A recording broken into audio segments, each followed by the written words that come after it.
في كافيتيريا المدرسة ووقت الفسحة دوشة الطلبة وأغاني ترند شغالة من بعيد. زين قاعد حاطط رجل على رجله ومسند ظهره لورا ببرود ومعاه سيف. زين كان قاعد على الموبايل وسيف كان عاله على ليان اللي قاعدة لوحدها في آخر الكافيتيريا ماسكة اللابتوب ومركزة قوي وبتاكل سندوتش ببرود ولا أكن في دوشة حواليها. يا ابني سيبك من الموبايل ده وبص وراك، شايف البت ليان بقالها سنتين معانا في المدرسة وعمر ما حد عرف يفك شفرتها دي. لو بصيت لها بس تديك نظرة تخليك تحس ان انت دبانة واقف قدامها. دي دحيحة يا سيف، دماغها في الكتب وبس. وبعدين مش دي الستايل بتاعي خالص، انت عارفني بحب اللي فايقة لنفسها وتعرف تلبس وتخرج. لا ما هو ده التحدي، اي حد يوقع البت دي يبقى هو فعلا البرنس بتاع المدرسة. ولا انت خايف تترفض ياسمين وتتكسف قدامنا ولا ايه؟ انا اترفض؟ انت شكلك نسيت مين ولا ايه يا سيف؟ انا مفيش بنت في المدرسه دي ما اقدرش اجيب رجلها بكلمتين. شكلك لسه ما تعرفش زين لما بيشغل دماغه بيعمل ايه. سيف بيقلع ساعة غالية وبيحطها قدام زين على الترابيزة. طب هي الساعه رولكس اللي انت كان نفسك فيها قصد ان انت تخلي ليان دي تعترف بحبها ليك قدام المدرسه كلها في حفله التخرج اللي باقي عليها اسبوعين؟ ها قلت ايه يا بطل؟ بيبص زين للساعة بيبص لليان بابتسامة شريرة. والله البت ليان دي سعرها غالي. قشطة يا سيف، الساعة دي اعتبرها بقت في ايدي خلاص، بس بشرط الشلة كلها تلتزم بالصمت، محدش يفتح بقه ولا يلمح بحاجة لحد ما اخلص المهمة. عيب عليك، احنا رجالة ومعاك للآخر، وريني هتبدأ بقى ازاي مع كتلة التلج دي. زين بيقوم من مكانه وبيروح وبيقرب على ليان وبيسحب منها اللابتوب وبيقفله وبيحطه على الترابيزة. ليان بترفع عينيها من الكتاب ببرود تام. خير يا زين، الكافيتيريا كلها فاضية، ما لقيتش غير الكرسي ده اللي تيجي تقعد عليه. تصدقي فعلا، بس المكان هنا جنبك حسيت فيه بهدوء، وانا محتاج شوية هدوء بجد. وبعدين الكتاب اللي واكل عقلك ده؟ زين بياخد الكتاب وبيحاول يقرأ ايه اللي مكتوب عليه. علم النفس الاجتماعي مش تقيل عليكي شوية يا ليان؟ اتقل منك بكتير يا زين، ولو جاي عشان تعمل نمرة من نمرك السخيفة دي مع صحابك اللي قاعدين يضحكوا هناك دول فوفر وقتك. انا مش فاضي للملاحق اللي بتشيلها كل سنة ومحتاجة اركز في المنهج. زين بيتمسكن وبيغير نبرته للجد. على فكرة انت ظلماني جدا، انا فعلا كنت جاي اسألك على حاجة في المنهج. انا واقع في المادة دي وخايف من اهلي، بس شكلك شايفة نفسك علينا ومفتكرة ان انا بلطجية وبس. لا بتبص له بشك وبتقول انت تسألني في المنهج ده؟ انت ما بتعرفش شكل الفصل من جوه غير وقت الغياب. روح يا زين العب بعيد، شوف لك حد تضحك عليه غيري. زين بيقرب منها وبنظرة فيها حزن كداب. والله بكلمك بجد، انا بدأت احس ان حياتي كلها تافهة وضيعة في الخناقات، وعايز حد يشدني لفوق، حد مختلف عن الشلة اللي انا ماشي معاها. قلت يمكن ليان اللي الكل بيعمل لها حساب هي الوحيدة اللي قلبها ابيض وهتساعدني. ليان بتسكت ثواني وبتبص في عيني اكنها بتحاول تكتشف هو كداب ولا لا. تمثيلك مش بطال يا زين، بس انا مش من النوع اللي بيحب الدراما دي. لو عايز تذاكر المكتبة موجودة والمدرسين موجودين. المدرسين مش زيك، انا عايز حد في سني يفهمني. بصي انا مش هضغط عليكي، بس هعدي عليكي بكره في نفس الوقت، واتمنى ما تكسفينيش. ليان بتبص له ببرود تام بتلم حاجتها بتقوم تمشي من غير ما ترد عليه.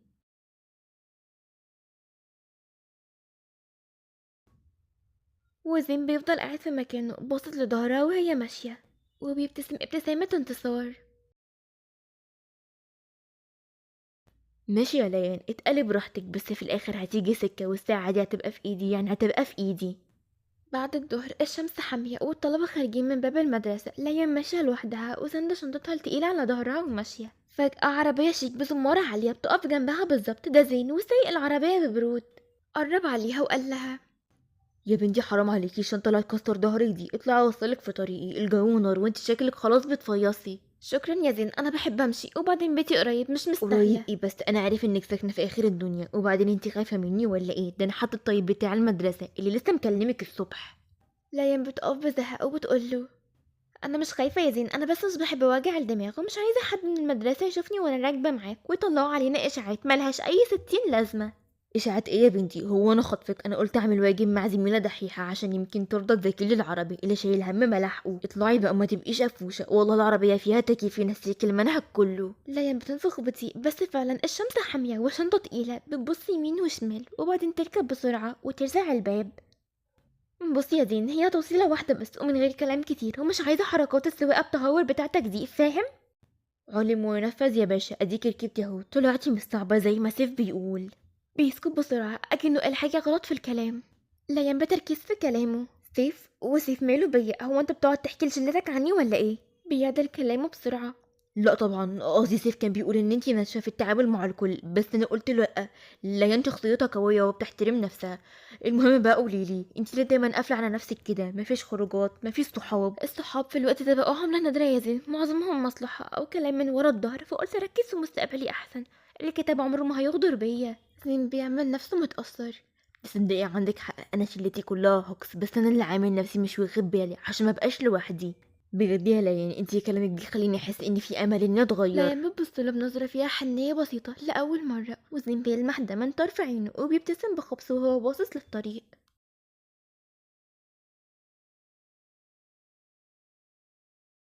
نزلني هنا يا زين، البيت في الشارع اللي جاي ده.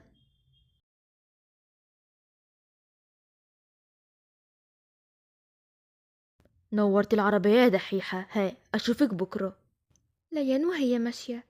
لما نشوف يا زين، لما نشوف. ليان ما تمشي وزين بيفضل باصص عليها لحد ما تختفي، وبيطلع الموبايل وبيبعت ريكورد لسيف. السمكة شربت الطعم وركبت العربية يا زميلي، الساعة بتنادي لصاحبها. الساعة 12 بالليل، ليان كانت قاعدة في الصالة، الإضاءة هادية، فاتحة كتابها وبتحاول تذاكر، بس بالها مشغول بكلام زين في العربية. فجأة الموبايل بينور، رسالة من الواتساب من رقم غريب. كان مكتوب في الرسالة: يا ترى الدحيحة لسه صاحية بتذاكر ولا نامت وبتحلم بالمعادلات؟ ليان بتستغرب وبترد بسرعة: مين حضرتك وجبت رقمي منين أصلا؟ زين بيبعت ريكورد بصوته وهو بيضحك بهدوء. اهدي بس يا ليان، انا زين، الرقم جبته من جروب الدفعة بتاع المدرسة اللي احنا كلنا مشتركين فيها بنتي، مش سحري يعني. وبعدين انا قلت اسلم عليكي واشوفك عملتي ايه في المادة اللي قلتيلي عليها. والله وانت من امتى بتهتم بمذاكرة حد يا زين؟ وبعدين جروب الدفع فيه 300 واحد، اشمعنى رقمي انا يعني اللي لفت نظرك ودخلت تسأل عليه؟ عشان انت الوحيدة اللي لفتي نظري في المدرسة كلها اصلا. بصي يا ليان، انا عارف انك انت شايفاني اني واد صايع وبتاع مشاكل، بس والله العظيم انا من ساعة ما ركبتي معايا العربية وانا حاسس ان في حاجة اتغيرت. كلامك عن الصحاب اللي بيغدروا لمس حتة جوايا محدش عارف يوصل لها قبل كده. ليان بتهمس لنفسها: هو ماله ده؟ غريب قوي. زين انت اكيد بتهزر صح؟ انت عندك شلة بتمشي وراك وتتمنى بس كلمة منك، جاي دلوقتي تقولي انك وحيد ومحدش فاهمك؟ دي نكتة قديمة قوي وبايخة. الشلة دي كلها منظرة يا ليان، احنا بنضحك ونهزر وبنعمل مشاكل عشان نداري الفراغ اللي جوانا بجد. انا نفسي صاحب حد حقيقي، حد ما يحبنيش عشان عربيتي ولا عشان نفوذي، نفسي صاحب حد زيك يا ليان. ليان بتسكت وبتبص للشاشة وهي مش عارفة ترد تقول ايه، قلبها بدأ يدق بسرعة بس عقلها بيقول لها اثبتي. بصي يا زين، انا مش عارفة اصدقك ولا لا، بس عموما شكرا على مشاعرك دي، ويلا ننام عشان تركز في حصص بكرة ولا ناوي تغيب كالعادة. زين بخبص: لو انت اكوني موجودة فانا اول واحد اكون قدام باب الفصل. تصبح على خير يا دحيح، واحلمي بيا لو عرفتي. ليان بتقفل الموبايل وبتحطه على المكتب وبتاخد نفس طويل وهي بتبتسم غصب عنها. ايه ده؟ هو في ايه؟ هو زين بجد اللي بيخوف المدرسة كلها بيكلمني كده؟ هو بجد محتاج مساعدة ولا دي لعبة جديدة؟ بس صوته كان باين عليه ان هو صادق، يا رب ما يطلعش هبلة في الاخر. في أوضة زين مسك الموبايل ورن على سيف. الو. ايوه يا سيف. ها يا معلم، وصلت لفين؟ البت بدأت تفكر فيا يا سيف، سألتني جبت الرقم منين وليه هي بالذات، ورسمت لها دور الواد الوحيد المظلوم وشربته سادة. الساعة بتقرب يا زميلي. عند طرقة المدرسة قدام اللوكرز وقت البريك، لين واقفة بتطلع الكتب من اللوكر بتاعها، وفجأة بتشوف زين واقف بعيد مع جنة لبسها اوفر قوي وحاطة ميك اب كامل، وواقفة بتضحك بدلع وماسكة في دراع زين وهي بتكلمه بصوت عالي: بجد يا زيزو، يعني انت هتيجي البارتي بتاعتي يوم الخميس؟ مش قادرة اصدق بجد ان انت اخيرا وافقت. عينه على ليان من بعيد وبيحاول يبين انه الولد التقيل. والله يا جنى لو ظروفي سمحت هعدي، انتي عارفة اني مشغول بقى اليومين دول. مشغول في ايه بس؟ المدرسة كلها بتقول انك بقيت بتقضي وقتك في المكتبة. معقول زين البرنس بقى دحيح فجأة؟ ولا في حد بيجر رجلك للمذاكرة؟ وبتبص لليان بصة استحقار من فوق لتحت. ليان سمعت الكلام ودمها غلي فقفلت اللوكر بتاعها ومشيت بسرعة عشان تبعد.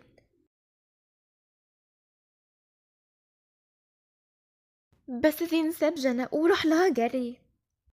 ليان استني، مالك بس ماشية كأنك قطر كده ليه؟ معلش يا زيزو، انا سبتك انا للبارتي بتاعت يوم الخميس، روح كمل كلامك مع الهانم، انا مش فاضية للمحن ده. بيضحك بخبص لانه حاسس انها غارت. زيزو انتي سمعتي جنى؟ يا بنتي فكك منها، دي اصلا بتهيس، انا اصلا مش طايقة اسمع صوتها، بس هي اللي لازقة. ليان وهي بتحاول تداري: وانا مالي انا تطقها ولا ما تطقهاش؟ دي حاجة تخصك، بس ما تجيش تمثل عليا بالليل ان انت وحيد ومظلوم وانت الصبح مقضيها ضحك وهزار مع اشكال زي دي. زين بيقرب منها وبيهمس: والله العظيم ما بضحك معاها بجد، انا كنت واقف مستنياكي تطلعي من الفصل عشان اوريكي حاجه. ليان انتي غيرتي عليا ولا ايه؟ ليان وشها بيحمر وبترتبك. أغير على مين؟ انت شكلك اتجننت يا زين، انا مش بحب الناس المنافقة، وانت شكلك كده بميت وش. زين بنبرة حنية. انا ماليش غير وش واحد معاكي انتي بس. جانا دي مجرد دوشه في حياتي، لكن انتي الحاجه الحقيقيه الوحيده اللي بدات اهتم بيها. وبعدين انا مش رايح الحفله دي، انا هقضي يوم الخميس بذاكر العربي اللي انتي وعدتيني تساعديني فيه. ها لسه زعلانه؟ ليان بتبص في الأرض وبتحاول تخبي ابتسامتها اللي بدأت تظهر. أنا مش زعلانة، أنا بس خلاص يا زين حصل خير، بس بجد ابعد عن البنت دي عشان هي ماشيها مش تمام وهتجيب لك المشاكل. زين بابتسامة نصر. حاضر يا ست البنات، اللي تؤمري بيه يتنفذ. المهم هنذاكر فين يوم الخميس؟ في الناحية التانية جانا واقفة وبتغلي من المنظر. بقى زين يسيبني أنا وهي جورة البت البيئة دي، والله ما عديها لها، والنهاردة هعرفها هي بتلعب مع مين. فاكر في هادي وشيك. زين قاعد مستني ليان لأول مرة وباين عليه التوتر وعمال يهز رجله وبيبص في الساعة كل دقيقة. وفجأة ليان بتدخل الكافيه لابسة طقم رقيق وهادي ومن غير النضارة، بجد كان شكلها يخطف. زين أول لما شافها فضل مبلم لثواني. ايه ده ليان، بجد شكلك مختلف خالص برا المدرسه، يعني قصدي ان شكلك حلو قوي.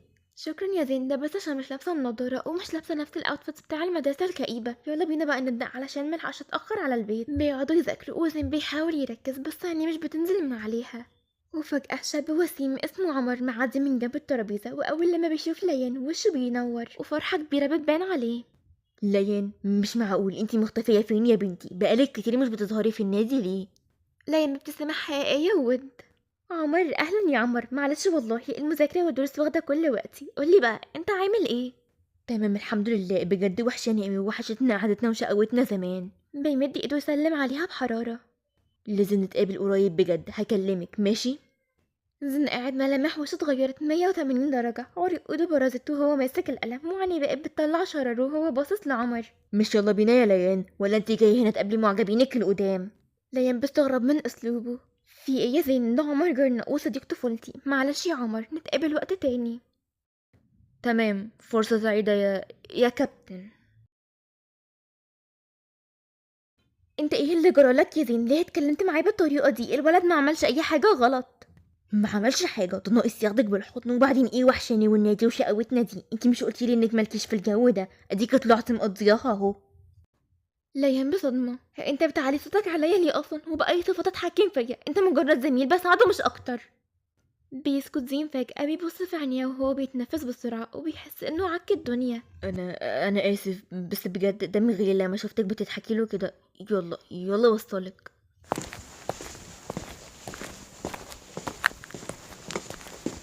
زين كان واقف في الأوضة ومتعصب جدا. ايه اللي حصل لي النهارده ده؟ ليه قلبي كان هيقف لما الواد مسك ايديها؟ انا المفروض اني بمثل، انا المفروض اني بوقعها عشان الساعه. لا لا لا، اكيد بس عشان انا عايزه اكسب الرهان ومش عايز حد يبوظ عليا الخطه. ايوه هي دي بس الحكايه. بس هي كانت حلوه قوي النهارده، وضحكتها لعمر دي كانت حقيقيه مش زي ما بتضحك لي بخوف. زين بصوت فيه وجع حقيقي. انا ليه حاسس اني بغير عليها بجد؟ معقول لازم تقع في الفخ اللي انت عامله؟ البت دي عملت فيا ايه؟ صوت مسج اتبعت على الموبايل، فزين قرب يشوف مين اللي بعت. ده ريكورد من سيف. ها يا برنس، الساعة خلاص هلبسها في ايدي. قولي ليان ايه، بدأت تحبك ولا لسه؟ زين بيبص للموبايل بقرف وبيرمي في آخر الأوضة. غور انت والساعة في داهية. تاني يوم الصبح ليان داخلة المدرسة وعينيها بتدور في كل حتة على زين. متوقعة تلاقيه مستنيها بضحكته المستفزة أو شايل لها حاجة، بس المكان كان فاضي فبتعدي من قدام سيف. صباح الخير يا سيف، هو زين غايبة النهاردة ولا ايه؟ سيف بيبتسم ابتسامة صفرة. اهلا يا دحيحة. لا يا ستي، زين مش غايبة النهاردة، زين جوه في الكافيتيريا مع جنى وشوية ناس. قال لي انه زهق من جو المذاكرة، عاوز يفك شوية. ليه، كنت عايزة في مسألة رياضية ولا ايه؟ ليان بتحس بوجع في قلبها بس بتمثل البرود. لا ابدا، بس كنت اساله على كتاب كان معايا، شكرا. ليان بتمشي وهي هتموت من الغيظ والكسرة، وبتروح على الكافيتيريا وبتلمحه من بعيد قاعد فعلا مع جنى وبيضحك بصوت عالي. بس اول لما عينه جت في عين ليان دور وشه الناحية التانية وكأنه مش شايفها. بعد الحصة الأخيرة ليان ماشية مروحة وزين طالع وراها بس ماشي ببرود. ليان وقفت فجأة ولفت له. ليان بعصبية ودموعه محبوسة. ممكن افهم في ايه يا زين؟ ليه من يوم الخميس وانت متغير؟ ليه بتتعامل معايا كأني هوا؟ زين بيقف وبيحط ايده في جيبه. مفيش يا ليان، بس انا فكرت في كلامك. انتي قلتي اني مجرد زميل بتساعديه، وانا بصراحه مش عايزه اتقل عليكي اكتر من كده. وبعدين المذاكره وجعت لي دماغي، قلت ارجع لصحابي وحياتي القديمه احسن. ليان بصدمة. بالبساطة دي يعني كل الكلام اللي قلته لي بالليل وانك عايز تتغير وانك محتاج لي كل ده كان كلام هوكس؟ زين بيبلع ريقه بصعوبة، مش قادر يبص في عينيها. ليان، انا وانتي من عالمين مختلفين. انتي شاطره وليكي مستقبلك، وانا واحد ضايع وبتاع مشاكل. فخلينا احسن كده، كل واحد في حاله عشان ما حدش فينا يتوجع. ليان بتقرب منه وبتقوله بصوت مرتعش: انت كداب يا زين، انت بتبعد عشان خايف تكتشف انك بني ادم نضيف من جوه. بس تمام، لو دي رغبتك انا مش هفرض عليك نفسي. سلام. ليان بتمشي وهي بتعيط بجد، وزين بيفضل واقف مكانه بيخبط ايده في الحيطه بكل قوته من كتر الوجع. انا اسف يا ليان، ببعد عنك عشان ما اكسرش قلبك لما تعرفي الحقيقه. انا احقر واحد في الدنيا اني وافقت على الرهان ده من الاول. سيف واقف بيراقب المشهد من بعيد وبابتسامه خبيثه على وشه. واضح كده ان زين بدأ يقلبها دراما وحب بجد. لا يا صاحبي، الساعة دي لازم تكون بتاعتي، والبت دي لازم تعرف الحقيقة عشان اللعبة تحلو.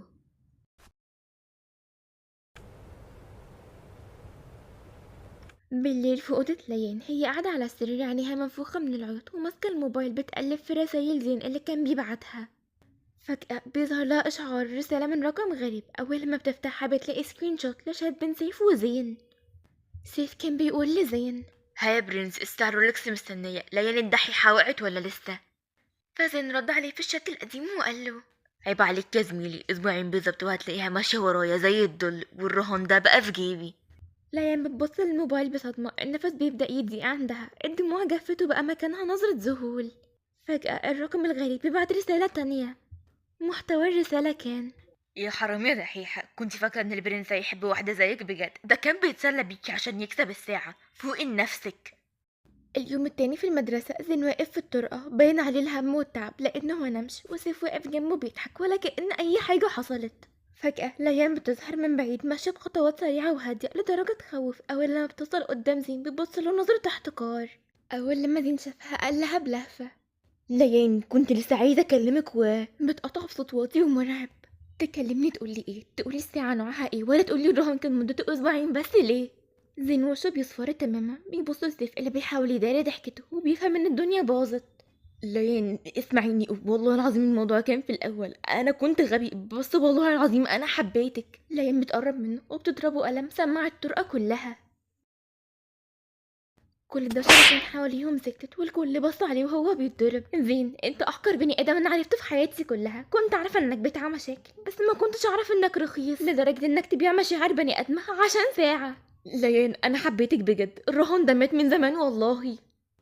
مات؟ ده لسه عايش في كل كلمة كدب قلتها، في كل ريكورد بعته وانت بتضحك عليا فيه مع صحابك. انا اللي غبية يا زين اني صدقت ان واحد زيك ممكن يتغير. انت مش برنس يا زين، انت اصغر بكتير من اني حتى اكرهك. مبروك عليك الساعة، والمرة الجاية لما تحب راهن على حاجة ليها القيمة، لانك خسرت نفسك يا زين قبل ما تخسرني.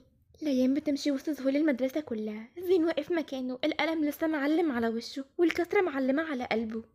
بيبص لسيف اللي لسه واقف بيتفرج. انت اللي بعت لها السكرينات يا سيف؟ يا عم كنت بفوقك بدل ما انت كنت هتضيع مستقبلك عشان بنت دحيحة. زين ما بيردش بكلمة، بس بيقرب من سيف وبيديله بوكس في وشه ويوقعه في الأرض، وبيسيب المدرسة كلها وبيخرج وهو بيعيط بحرقة.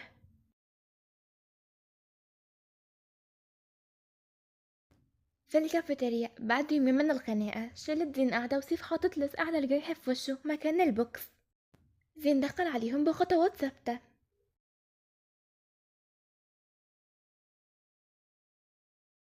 اهو البرنس وصل. ايه يا زميلي، وشك لسه معلم عليه القلم؟ ولا جاي تاخد الساعة عشان تروح تبيعها وتجيب بوكيه ورد لليان؟ بيقف زين قدامهم بكل هدوء وبيقلع ساعته هو الشخصية وبيرميها على الترابيزة. الساعة دي لله هيفتح بقه بكلمة تانية عن ليان وسيف. الرهان خلص خلاص، وانت كسبت الساعة بس خسرت صاحبك. انا من النهاردة ماليش علاقة بيكم ولا بالشلة دي. انت بجد عايز سيبنا يا زين عشان بت؟ ده احنا اللي عملنا لك اسم في المدرسة. الاسم اللي عملته لي كان هوا. انا كنت فاكر اني برنس وانا بضحك على الناس، بس اكتشفت اني اصغر واحد فيكم. ومن النهارده اللي هيقرب من ليان او ينطق اسمها حسابه معايا انا. سلام يا صحاب. زين بيمشي وبيسيبهم مذهولين وبيروح يقعد في مكان بعيد. في المكتبة ليان كانت قاعدة بتذاكر، وسيف بيدخل وبيقعد في الترابيزة اللي ورا ليان بالظبط.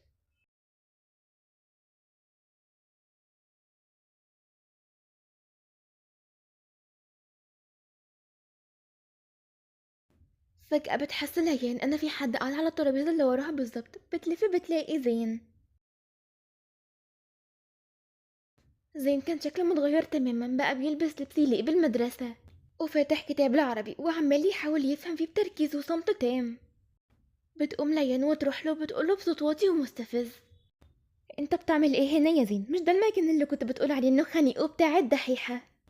زين بيرفع عيني فيها تعب بس فيها صدق برضه. لسه خانق يا ليان، بس ده المكان الوحيد اللي بحس فيه بريحتك. انا مش جايه اضايقك، انا بس جايه اذاكر. ليان بتضحك بسخرية: تذاكر؟ انت ما تعرفش حتى الفعل من الفاعل. بطل تمثيل بقى، النمرة دي خلاص ما بقتش تجيب همها. زين بكل هدوء قام وطلع ورقة من جيبه وبيديها لها. دي ورقه سحبتها من الاداره، انا قدمت طلب اني ادخل امتحانات الملحق في المواد اللي انا كنت واقع فيها، والنهارده بدات اول درس خصوصي بجد. انا مش بمثل يا ليان، انا بس عايزه اثبت لنفسي اني مش الشخص الرخيص اللي انت شفتيه. بتبص ليان للورقة وبتبص له وبتحس بهزة في قلبها بس بتكابر. وانت مفكر بقى ان ده هيخلي الحقيقة تتغير؟ الرهان حصل يا زين والكسرة خلاص حصلت. عارف، وعارف انك عمرك يمكن ما تسامحيني، بس على الاقل لما نتخرج من هنا عايزك تفتكري ان زين اللي ضحك عليكي في الاول هو نفس زين اللي اتغير وتعب عشان يبص في مرايته ويحس انه بني ادم. انا مش عايزك ترجعي لي، انا بس عايزك ما تكرهينيش. زين بيرجع يقعد مكانه ويركز في كتابه وبيسيبها واقفة. وليان بترجع مكانها بس المرة دي مش عارفة تركز في المذاكرة، عمالة تبص له من طرف عينيها وتشوفه وهو بيفرك في شعره من صعوبة المنهج وصعبان عليها بجد. تاني يوم زين كان قاعد لوحده وماسك كتب. جانا وسيف بيحاولوا يستفزوا زين بجد. جانا بتعدي من قدامه وترمي كلمة سخيفة وسيف بيوقع على الكتب بتاعته على الأرض. سيف بيحذف الكتب برجليه وبيقول: وريني بقى يا دحيح المذاكرة دي هتنفعك بايه وانت لوحدك كده؟ زين بيوطي يلم الكتب ببرود أعصاب غريب ولا أكنه شايفهم. هتنفعني اني هبقى راجل يا سيف، حاجة انت عمرك كده ما هتفهمها. ليان كانت واقفة بتراقب الموقف من بعيد، ولأول مرة تحس إن زين بقى بطل بجد في نظرها، مش بالخناقات لكن ببرود أعصابه وإصراره. في مكتبة المدرسة الدنيا سكوت خالص، مفيش غير صوت تقليب الورق وصوت المروحة بتاعة السقف. زين قاعد على الترابيزة المعتادة وقدامه كتاب النحو وملازم كتير قوي وشكله ضايع تماما، عمال يفرك في شعره ويمسح جبهته بعصبية وواضح كده إنه مش فاهم ولا كلمة من كان وأخواتها. ليان قاعدة في الترابيزة اللي جنبه فاتحة كتابها بس عينيها مش فيه، مراقبة كل حركة زين بيعملها.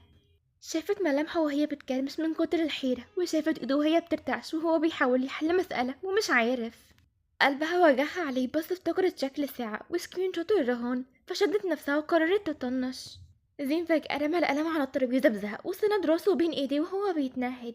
ليان ما قدرتش تستحمل اكتر من كده وقربت منه ببطء وقالت: هات الورقة دي، انت حلال كله غلط ومن غير ما تفتح بقك بكلمة. انا حلالك المسألة دي عشان حرام الورق اللي انت بتضيعه ده. ليان انا بجد مش عارفة اقولك ايه، انا بقالي ساعة بحاول ومفيش فايدة. ليان بتقعد على طرف الكرسي بعيدة عنه شوية وبتبدأ تشرح له بسرعة وهي باصة في الورقة: بصي يا زين، دي بتترفع بالضمة ودي بتتصل بالفتحة. الموضوع مش محتاج ذكاء خارق يعني، محتاج بس حد يكون عنده ضمير وهو بيذاكر مش بيفكر في الرهان. زين بيبص لإيديها وهي بتكتب، كان نفسه يقول لها والله ضميري صحي بس خاف تلم حاجتها وتمشي. فضل ساكت بيسمعها بتركيز كأنه بيسمع معجزة. ليان بتخلص وبتقوم بسرعة وبتقوله: اهي كمل الباقي لوحدك ولو غلطت تاني ما تسألنيش. كانت لسه هتمشي بس زين بيمسك طرف الشنطة بتاعتها قبل ما تمشي. ليان استني، ليه بتساعديني بعد كل اللي عملته؟ ليه لسه بتهتمي اني اسقط ولا انجح؟ ليان بتلف له وعينيها بتلمع بدموع محبوسة: بساعدك عشان انا مش زيك يا زينة، انا مش ببيع حد ولا بشتري حد بالرخيص، ولان ماما علمتني ان اللي محتاج مساعدة نساعده حتى لو كان عدونا. بس متفتكرش ان ده معناه اني نسيت او اني رجعت اثق فيك. الثقة اللي بتتكسر ما بتتصلحش بمسألة نحو. ليان بتسحب شنطتها وبتمشي بسرعة وزين بيفضل باصص وراها بيلمس الورقة اللي هي كتبت فيها وكأنها كنز. حقك تدوسي عليا يا ليان، بس وحياة وجع قلبك ده لا خليكي ترفعي راسك بيا قدام المدرسة كلها. سيف وجنى كانوا واقفين عند مدخل المكتبة وشافوا العين وهي بتقوم من عند زين وشافوا الموقف كله. فجنى قالت بغل: شفت البنت الدحيحة دي بدأت تحن له تاني، وزين كأنه تلميذ خايب قاعد بيسمع كلامها. سيف ابتسامة شريرة: سيبيهم يفرحوا شوية، أنا مجهز مفاجأة لحفلة التخرج هتخلي ليان تكره اسمه للأبد، وتخلي زين يندم إنه فكر يكسر كلامي. تاني يوم سيف وجنى قاعدين في كافيه بعيد عن المدرسة، وبعدين يا سيف البنت ليان خلاص فكت وبقت تبتسم له في الرايحة والجاية، والواد زين بقى ملاك بجناحات، احنا نفضل نتفرج عليهم كده وساكتين. سيف ابتسامة خبيثة: تتفرجي ايه يا بنتي؟ سيف ما بيسيبش حقه. انا عرفت ان حفله التخرج يوم الخميس الجاي، والمدرسه عامله فيديو بيعرض صور وذكريات بتاعه الدفعه كلها على شاشه كبيره قدام اولياء الامور والمدير. طيب وايه الجديد؟ ما هما كل سنة بيعملوا كده. الجديد اني قدرت اوصل للفلاش درايف اللي عليها الفيديو ده، وهحط عليه حته مفاجاه صغيره، ريكورد صوتي لزين وهو قاعد معايا اول يوم في الرهان وبيقول بلسانه البت ليان دي مجرد ساعه في ايدي وانا هكسر مناخيرها وهخليها تجري ورايا وفي الاخر هرميها. جنب شهقت فرحة: يا ابن اللعيبة، ده كده لانها هتتفضح قدام المدرسة كلها، وزين هيبقى شكله زبالة قوي قدام اهله واهلها. مش بس كده، انا هخلي الريكورد يشتغل في عز اللحظات الرومانسيه في الفيديو. عايزه اشوف وش زين وهو بيحاول يشرح لها ان ده كان زمان، المره دي يا زين الضربه هتبقى قاضيه. بعد مرور اسبوع في حفلة التخرج، في الاستراحة بتاعة الحفلة، سيف وجنى واقفين يتوشوشوا. سيف بخبص: بصي يا جنى، الريكورد جاهز معايا على الموبايل، اول لما حفله التخرج تبدا هبعته ليان وجروب الدفعه كلها، هخلي فضحتهم بجلاجل واكسر مناخير زين اللي فاكر نفسه بقى محترم. والله يا سيف انت دماغك دي زي السما، خليهم يتذلوا قدام الكل. فجأة زين بيطلع من ورا الحيطة ووشه غضبان جدا وبيهجم على سيف وبيمسكه من هدومه. زين بصوت واطي ومرعب: بقى انت اللي بتخطط يا سيف، ريكورد وفضايح. سيف بيحاول يفك نفسه بتمثيل القوة: في ايه يا زين؟ ايوه هعرف حقيقتك، ولا خايف الدحيحه تسيبك؟ زين بيضغط عليه اكتر وبيقوله: لا يا روح امك، اسمعني كويس بقى عشان انا مش هكرر كلامي. الريكورد ده لو متمسحش حالا من موبايلك ومن حياتك انا هروح للمدير واطلع المستور كله. جنى بخوف وصدمة: مستور؟ مستور ايه يا زين؟ انت هتبلط علينا. زين قال وهو عينه في عين سيف: انا عارف يا سيف ان انت اللي بتسرق الامتحانات من مكتب المدير وبتوزعها بفلوس، وعارف بتغش ازاي في اللجان، ولو ما بعدتش عني وعن ليان وربي ما اعبد لا هخليك تخرج من المدرسه دي بمحضر وتتحرم من الامتحانات كلها. ها قلت ايه؟ سيف بيبص لزين بخوف، بيفهم ان زين المرة دي ما بيهزرش، ممكن يوديه في داهية بجد. خلاص خلاص يا زين اهدى، الريكورد اتمسح اهو. سيف بيمسح الريكورد فعلا قدام زين.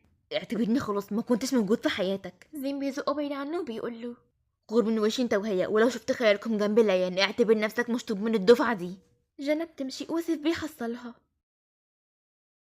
مالك يا زين؟ شغلك كنت بتجري او كنت في خناقة. زين بيبتسم لها بحب: لا يا ليان مفيش حاجه، كنت بس بصفي حسابات قديمه عشان نبدا حياتنا على نظافه. المهم بقى النهارده يومنا ومش عايز اي حاجه تعكره. ليان بتقرب منه وبتمسك ايده: انا واثقه فيك يا زين وعارفه انك بقيت راجل بجد. زين بيبص في عيون ليان بتردد: ليان انا مش عارفه اقولك ايه، بس بجد النهارده اسعد يوم في حياتي، مش عشان نجحت بس، لا عشان انتي لسه واقفه جنبي بعد كل اللي حصل ده. انا كمان فرحانه يا زين، فرحانه بيك اكتر، ما كنتش متخيله انك هتقدر تتغير بالسرعه دي وبالمجهود ده. انا دلوقتي واحد تاني خالص، واحد عايز ينجح بجد وعايز اكون يستهلك. انا فعلا اتغيرت ليان، والنسخه القديمه مني دي خلاص انا رميتها بعيد ومش هترجع تاني. وانا ملاحظه ده يا زين، ملاحظه انك بقيت بتحترم نفسك وبتحترم الناس، وده اللي خلاني اقدر اسامحك من قلبي. زين بياخد نفس طويل: طيب بمناسبة التخرج بقى والنجاح، ينفع نفتح صفحة جديدة، صفحة ما فيهاش لا رهان ولا كذب ولا شلة قديمة، صفحة فيها أنا وإنتي وبس ونبدأها على نظافة. ليان بتضحك بكسوف وبتحس راسها: موافقة يا زين، تعالى نفتح صفحة جديدة، بس بشرط لو شلت المادة دي تاني أنا مش هشرح لك نحو. وعد يا ست البنات، من هنا ورايح مش هتشوفي غير المذاكرة وبس.